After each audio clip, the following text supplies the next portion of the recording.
everyone, welcome to our channel. My name is Kelly McMullen and I'm here with my partner and mother, Susan McMullen. We are the McMullen team here in Rockland County.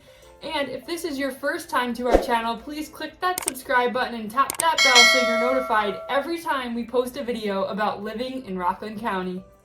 And don't forget, as much as we love doing these videos, we really love selling real estate. We are both licensed real estate salespeople in New York and New Jersey. And please don't hesitate to call us, text us, email us. We would love to hear from you. So give us a call.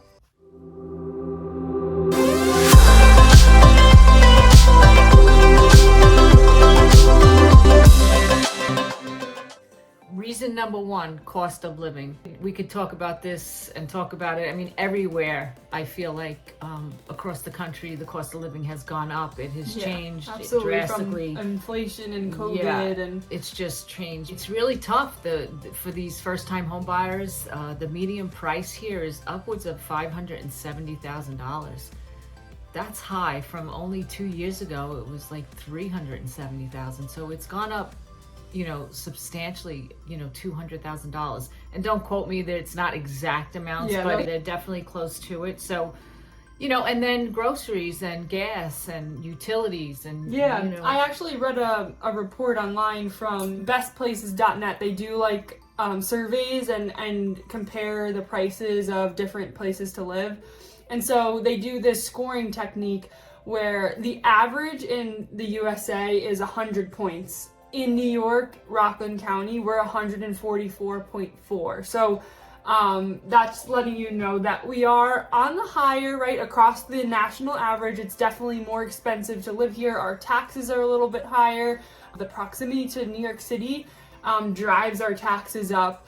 And, New York is an expensive state. I'm sure you've heard that, New York. Mm-hmm. But I will say, turn it around a little positive, right? It's not the most expensive place to live like California. Mm-hmm. So this is definitely something to consider, and we want you to see for face value what you're getting when you move here to Rockland County. Absolutely. And, even right over the bridge, Westchester is even more expensive. It's even more expensive. Taxes are higher. Mm-hmm. We actually get a lot of people move from Westchester to Rockland. They're like, I can't take the taxes over there, and they think our taxes are better. So there's a light at the end of the tunnel. So with everything in life, right? But this is something you should look at, and you should really go through your budget. The thing here also to take into consideration, right? Really weighing those pros and cons. When you come over here and you start evaluating utilities and all your monthly budget stuff, take into consideration the job you're gonna have when you get here. Typically, the salaries that people have are on the higher than the national average because they're working in New York City and they're getting paid top dollar for their position. So that, it weighs it out. Yeah, it weighs it out. Let's touch on number 2, transportation. Listen, if you're coming from the city and you're used to, the trains and the buses, you're really not going to get that here.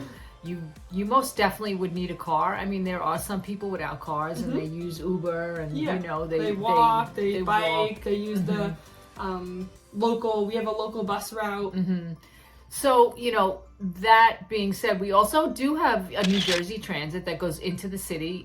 It's not a direct line. You do have to transfer. So that's something that you have to consider.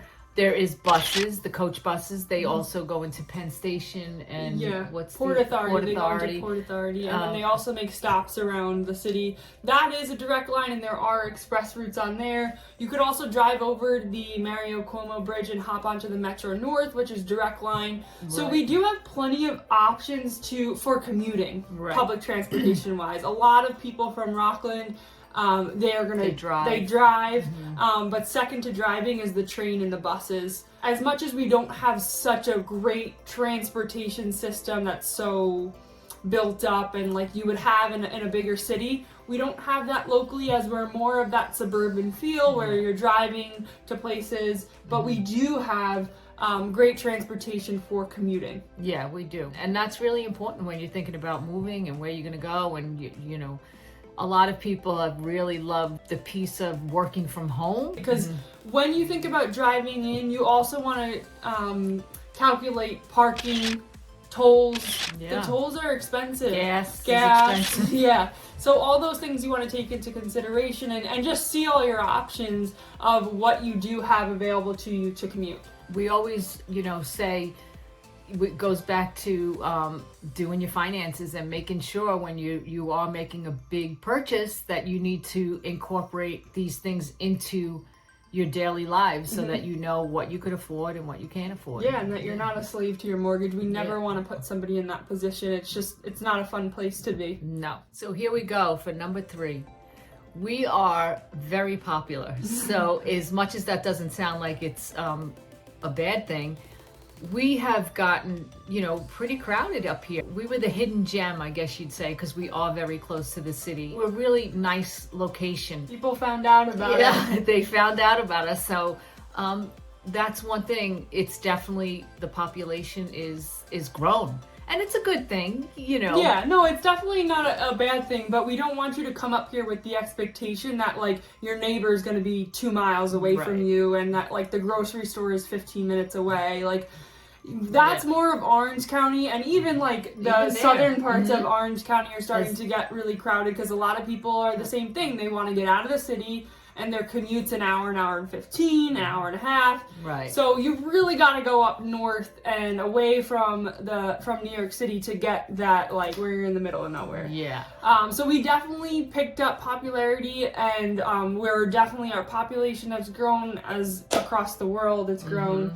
But what that has led to here in Rockland County is we don't have a lot of land left for new builds, right? No, there's hardly, you find one here, one there, somebody squeezes one in, one there, one there. You'll see, like, one behind somebody, or you're like, wait a second, how did they fit a house there? So, we do have a couple, like, where I live, they just squeezed 2 in. I'm like, how did they squeeze those in, right?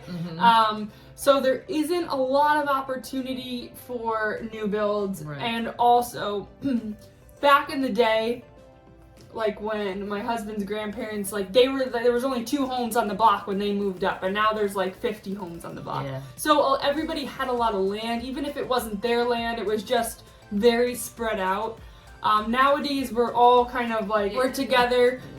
There's not a lot of property. It depends on your home and where you're at. And listen, there are homes still available with 1.5 acres around. I mean, I'd say they're rare. Yeah, we don't really see much of that. I mean, a half an acre, a quarter of an acre, that's what you're pretty much getting now. I've been seeing a lot of like 0.3, 0.4. But there are some hidden gems like, up to an acre. Yeah, where you'll see it. You'll see it here and there.